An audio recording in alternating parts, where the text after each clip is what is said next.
yes, you are going to die, New World Man, but I can extend your life 3.5 years by cutting up this body. For the ancients, for the old worlders, they were like, so? Don't do that. You're going to throw everything off, man. You're going to piss off God.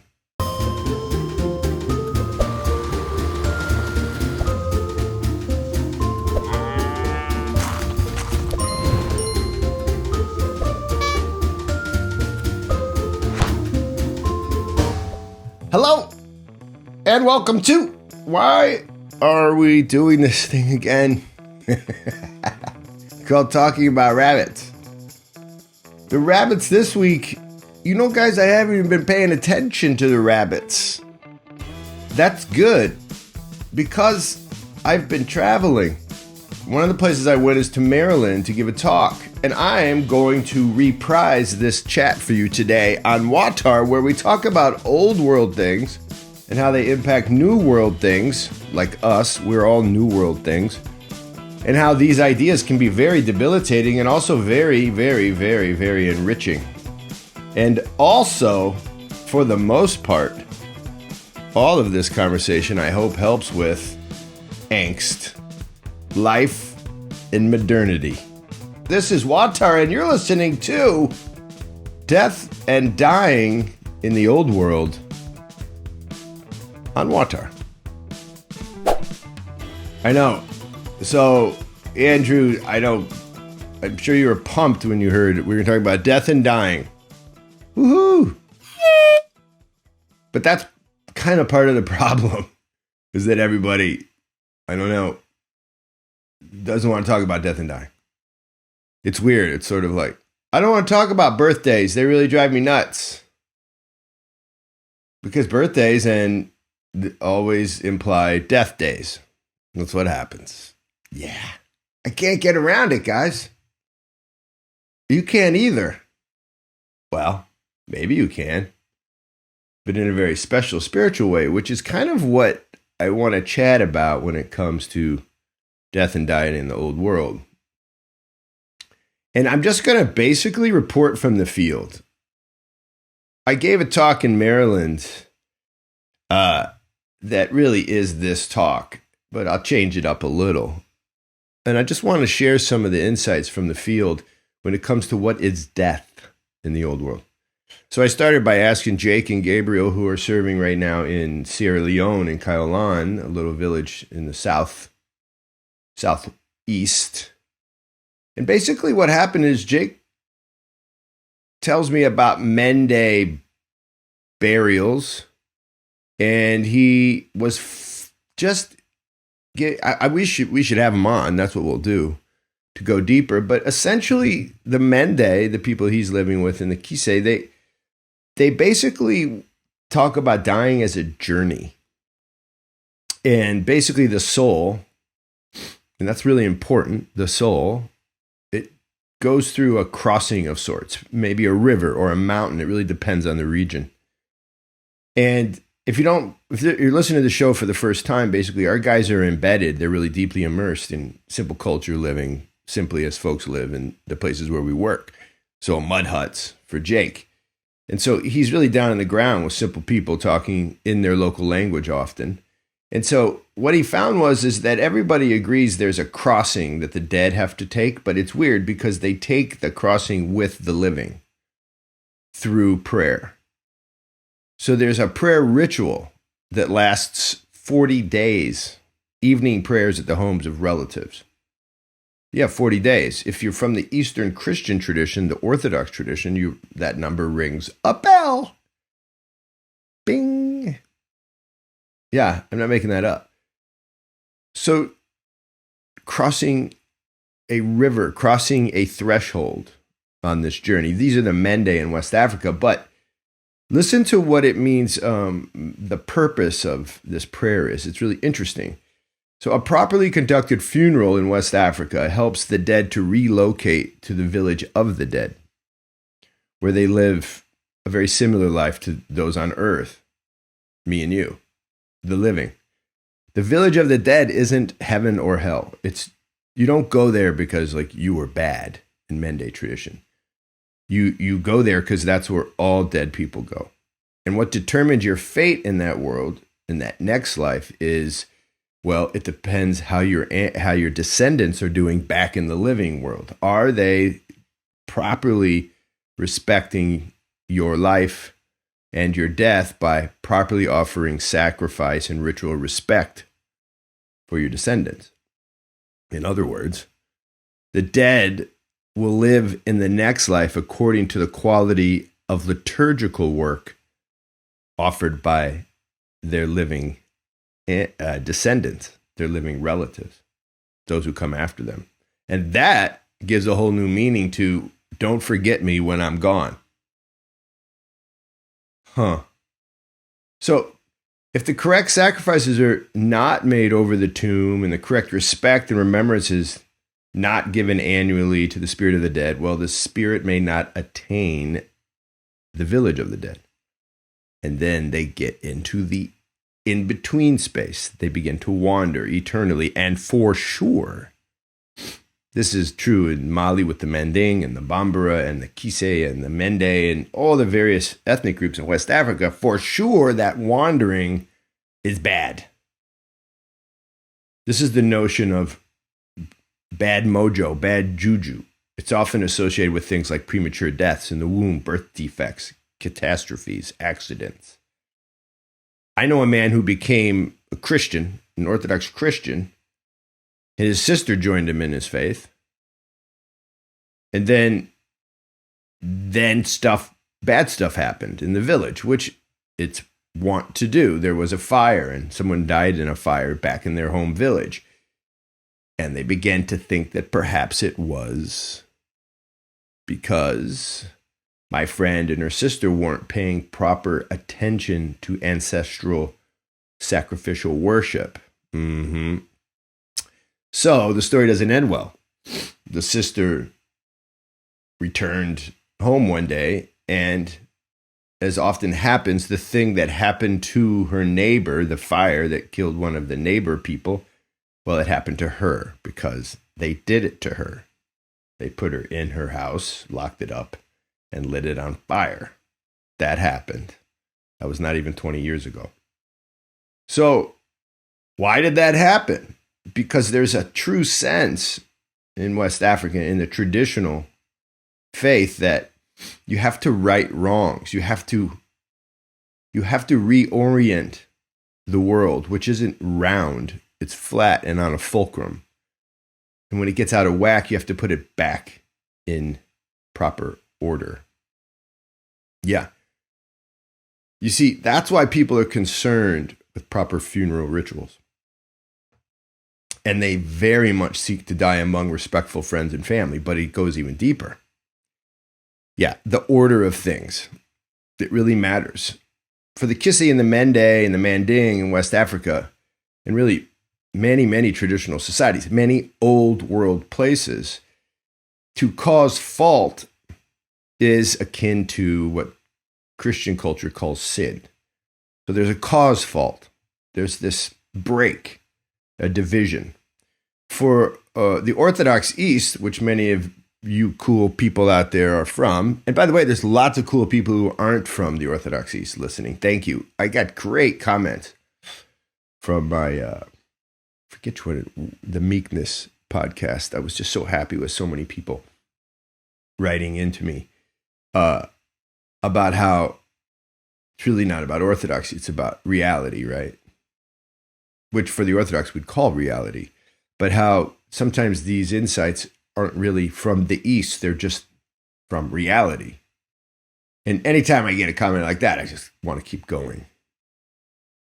So let's keep going. So this proper order of things that's interrupted by this cause fault, like not properly worshiping your ancestors.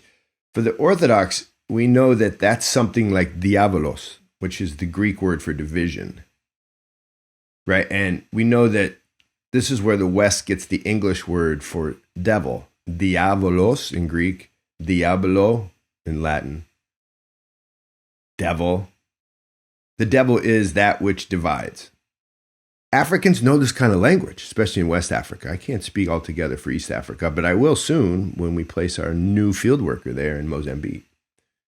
But for the folks we work with in West Africa, there are two types of diabolos, or division, that must be attended to. And the one I've been describing is a type of social fault. A social fault is things that we do that go against nature, and as a result have natural consequences. And these consequences can occur simultaneously both for the body of an individual and within the environment, right, in nature.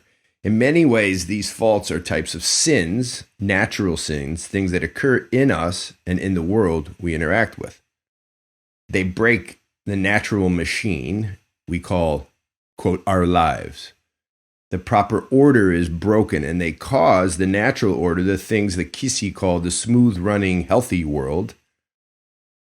Well, that world is thrown off with these natural faults, like not doing proper sacrificial burial. Things get out of whack, and out of whack looks like sick people, failing crops, diseased domestic animals. A division in the natural order is a serious matter in the old world. You can hear old folks in West Africa talk about people should not have sex in the woods. That accent was English. I'm not really sure why. It was an old person. Let's try it again. People should not have sex in the woods. That's actually something you would hear. I did hear that from the Manding. But why? Because the proper place for human reproduction is in a human village. They'll say the same thing about the seeds of wheat and millet and rice. We mustn't store these things together just to save money. Antesika ninfe. Millet koroba. We can't just store things all together to save money, the old elder would gripe in a village, right? And they'll see that when they see the young people trying to save money. You will cause a fault, and you will have to pay. That's how it sounds. See, actions that confuse the orderliness in which reproductive cycles of people, animals, and crops are mixed, or the reproductive cycle of humans and animals are the faults that cause ailments simultaneously for people and for nature, for the agro-ecosystem. I once had a woman tell me in Mali that she couldn't go out into the rice fields because she was menstruating. It turns out she was trying to get pregnant, and if she mixed her cycle improperly or out of order with the cycle of the rice harvest, she could be cursed with barrenness. I heard the same thing about having relations while breastfeeding. It was against nature to do this, as it confused one reproductive cycle with the next, bringing on ailments for both offspring and mother. Order. What's the sound for order, Andrew? Order. Yeah, it matters in the old world. Maybe too much. I don't know. We could get into that. Right? And well, what is true of reproduction is also true of death, which is what we're talking about in the pod today.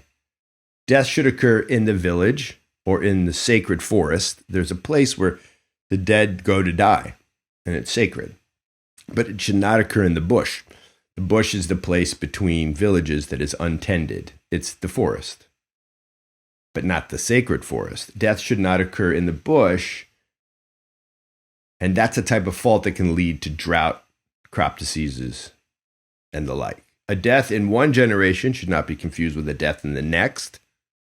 So a mother should not be buried with her fetus if they were to both die inside, if the baby were to have died together with the mother, perhaps in childbirth. You cannot bury them together.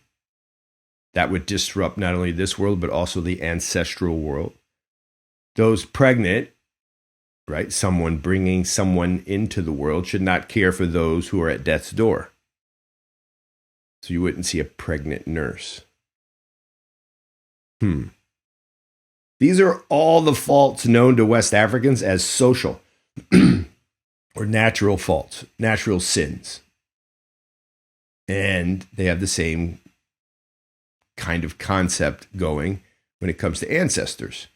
Ancestral faults exist too. You have to attend to the ancestors or you cause fault. You have to honor your ancestors or they will not honor the living. So can you see it? Can you get a sense of the old world here? At least as far as West Africa goes. This is why West Africans keep their tradition. And I could go on about what happened during Ebola. We were not there during Ebola. We were about to be there, but we didn't go during that time. But there's stories, all kinds of stories where the UN came in and did not understand these cause faults, these sins. And they were breaking the rules all over the place, right? A mother and a child would die together, and then they would bury them all at the same time without taking the fetus out. That was a famous situation. Then after that, the village would not let the UN or any of the medical doctors in to the village at all because they were cause faulting everywhere. They were creating all kinds of chaos in the world to come. And so if you don't take that seriously, you can't work with folks. Or you can just roll in because, you know, you studied at Harvard. You could do that. Don't they know I studied at Harvard? Yeah, they don't care. But they do care about you causing eternal problems in the village, though. Now, here's the question. Are they just making it up? Yeah, sort of like I'm just making up that Harvard seems important. We all love our own culture. But how to work within it? That's interesting. What about the Mayan? Well, here Tom and Shez help me out. They're working in Momostenango. Excuse me, in Chichicastenango. I picked up a cold. I'm sure you haven't noticed already. Geez, what's the sound, Andrew, of somebody spreading disease? It's just me talking, right? That's I am the sound of pandemic. Like, look, I am the sound of I am pandemic. So Tom and Shez and Juno working in Guatemala told me that the Mayan who speak Quiche, they have a sense of these things they call these stopover houses. So I want to tell you about this. So stopover houses. Now, right away, if you know who St. John Maximovich is, or if you're an Orthodox Christian, you may have heard of toll houses. Yeah. The Mayan have stopover houses. Yeah. And so if someone dies in the highlands of central Guatemala with the Mayan there, that person will likely have an open casket funeral. And this is the tradition. This is not Catholic. This isn't Catholic Guatemala. That's a whole nother conversation. But the Mayan will have an open casket funeral and then stop. The route of the funeral procession is to locations where the dead, the newly dead, had spent much of their life. They'll go to their workplace. They'll go to the place where they first met their honey. They'll go to the place, where they've met their wife. They'll go to the place where their child was born. They'll go to the place where they love to play soccer. And at each of those stops, they stop and counterclockwise turn the casket to unscrew the soul from these locations that it had embedded in, that it had found joy in. They're unscrewing it so the soul can leave the body freely and at peace. It's a journey to the afterlife. And there it is again, the idea of journey. And guess how long that journey takes? 9 days, according to Mayan tradition. Yeah. In ancient Christianity, you'll know that the 9th day is a very important day of prayer for the newly dead. Right? The Orthodox East does important prayers at 3 days, 9 days, 40 days. Whoa. In both of these instances, we see something like that. So our priestess friend in Guatemala calls these 9 days a walk through the houses, or the stopover houses. And the houses are stopovers. One of the stopover places is called the House of Mirrors. So in the Quiche funeral, the family will include a mirror in the things that accompany the dead in the casket. And you might ask, why? Well, it turns out the dead will need the mirror at the House of Mirrors, one of the stopovers, so they can see their lifeless body in the mirror and realize, whoa, yeah, I'm dead. They have to awaken to their new reality. And there's other stops, a number of them. I won't go into all of them. One of the stops is at the House of Ants. And so to prepare for this house, we would, if we were burying you in the Mayan tradition, we would put some sugar in the casket. For the ants. So they don't bite you to death. So they don't bite you to death. Go ahead, Andrew. Cha-ching. Because you're already dead, though. But your soul isn't, and that's not a joke. The soul obviously has some eternality to it. Which, again, we're starting to see, right? The commonality, the things of the old world. And so, what is this telling you other than, I don't know, it's kind of interesting on this 25-minute podcast? One point I do not intend to make is that all burials are the same. There's no equivalency burial conversation here. So if you're starting to froth at the mouth, what's he trying to say? These are all very different ideas. But they tell us something about the new world, right?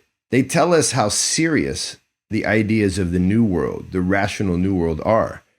They tell you that where science can't see something, know something, confirm something, there that thing might as well not exist. And so what happens is everything follows. That's why our burials are very different in the West, despite our Christianity. Or, if you want to make a big argument, which I kind of like to, because of our Christianity, Western Christianity. Because of Western Christianity, we have navigated our way to a super rational burial ritual, which basically leaves the body without any meaning. Utterly devoid of meaning. Something to get rid of, not something to touch, that's for sure.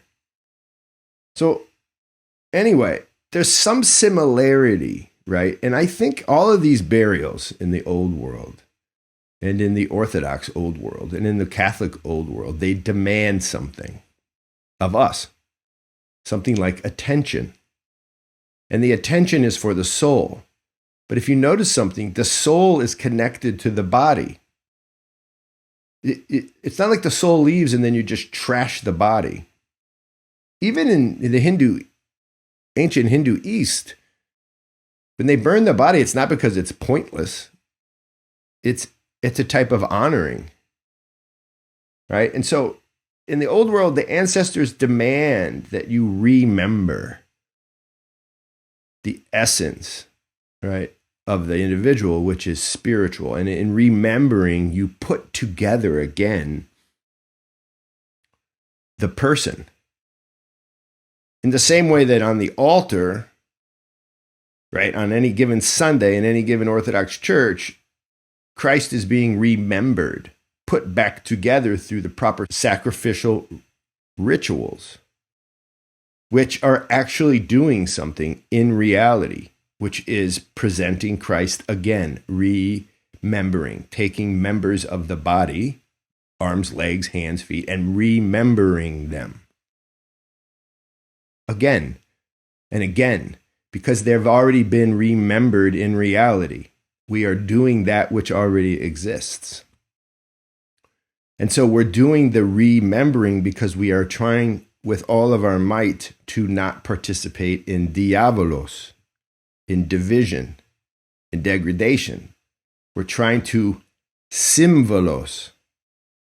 That's the Greek word for unite, or all things in one, or icon.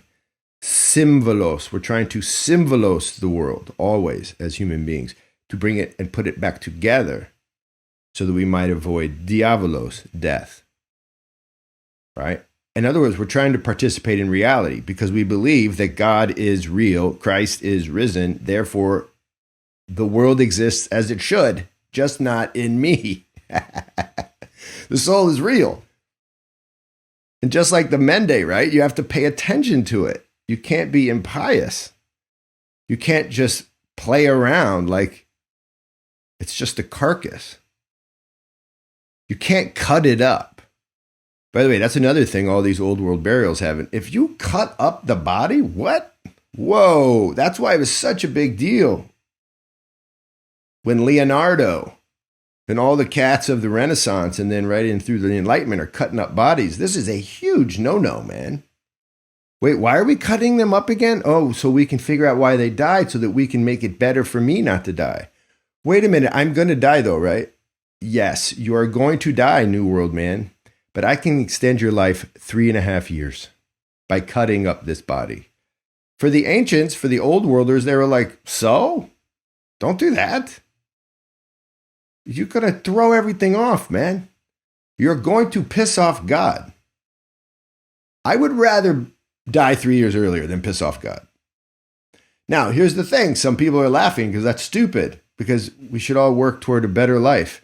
A better life might not mean 3 more years. You might get 3 more years of hell, FYI.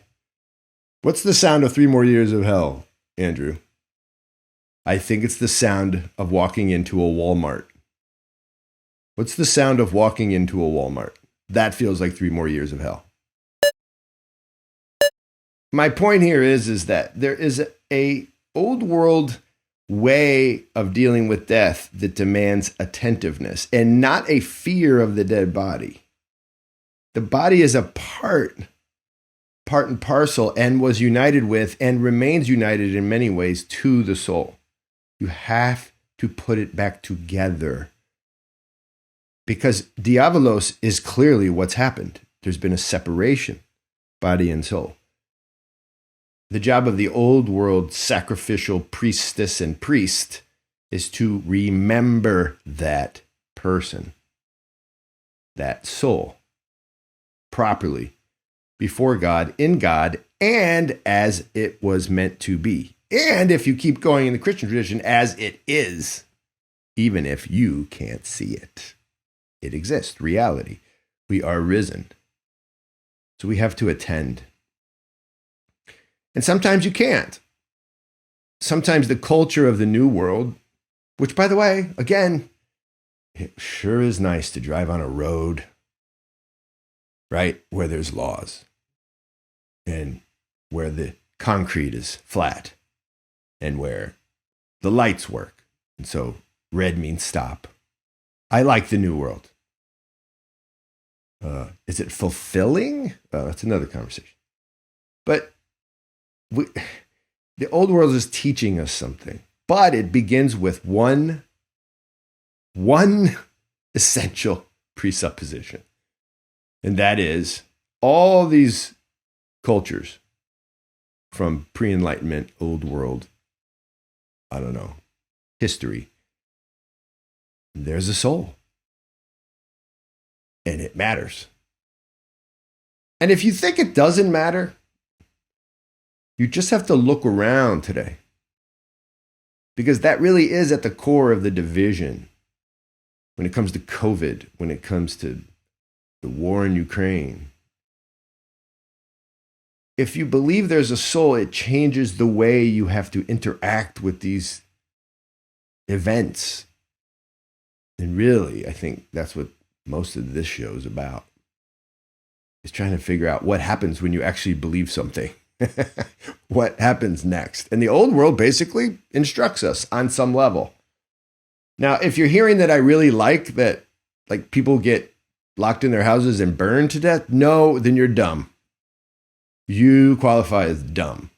I'm sorry, I'm not trying to be mean. It's Bright Week, life is good. But you can't hear that in this conversation. I'm not for that. What I'm trying to say is there's something about that old world that is instructive to us in the new, and that is that if we are more than animal flesh, then we should honor that flesh that's imbued with soul. And then if we do that, it looks different than what we have begun to do in the New World. Anyway, I find all this very fascinating. And I will just end with this. The old world tradition that I am a part of and that I believe truly is the representation of reality, the Orthodox Church, what happens with me is I was just totally blessed to bury both my father and my mother in 3 days, no embalming, anointing dead, naked bodies, beautiful dead, naked bodies, anointing them, praying over them, incense, like old school, turning the body, preparing it, wrapping it, putting it in the church, never went to a funeral home. So that happened to me, and recently too. And I'm just telling you how palliative it is, how incredibly healing it is.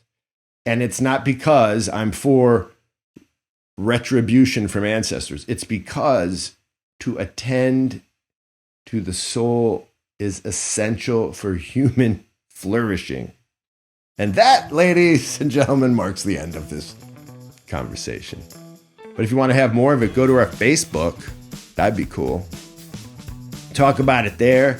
Write us comments here on YouTube, or go to where you get your podcasts and make comments. That would be cool. Or come to our restaurant, sit down. I'll buy you a drink and we'll talk about this stuff. That's a fact. So, this is Watar, and this is Gagi Marjos. That's the word you'll hear at our restaurant when you come to Greenville, South Carolina, and participate in a Georgian KP. We have community KPs where you can go online, sign up. 2 of you, 4 of you, 6 of you show up as friends, and you sit with 20 other people, and we walk you through a Georgian tradition called the KP, or sometimes called the Supra. We're open. Check us out online, kprestaurant.org. Check us out wherever you get your podcasts. Check us out if you want to travel. We're going to the Georgian Republic this summer. We can set up a trip for you to Guatemala or to West Africa, to Appalachia. If you want to come work with us, that makes me happy. We're looking for 2 people now to send to Mozambique, 1 person to the Georgian Republic. Those positions are open. You only have to do one thing, give up your life for 2 years. You can do it. On Watar. Peace out. Much love. Greet your people. Kambufo. Nakvamdis. Au revoir.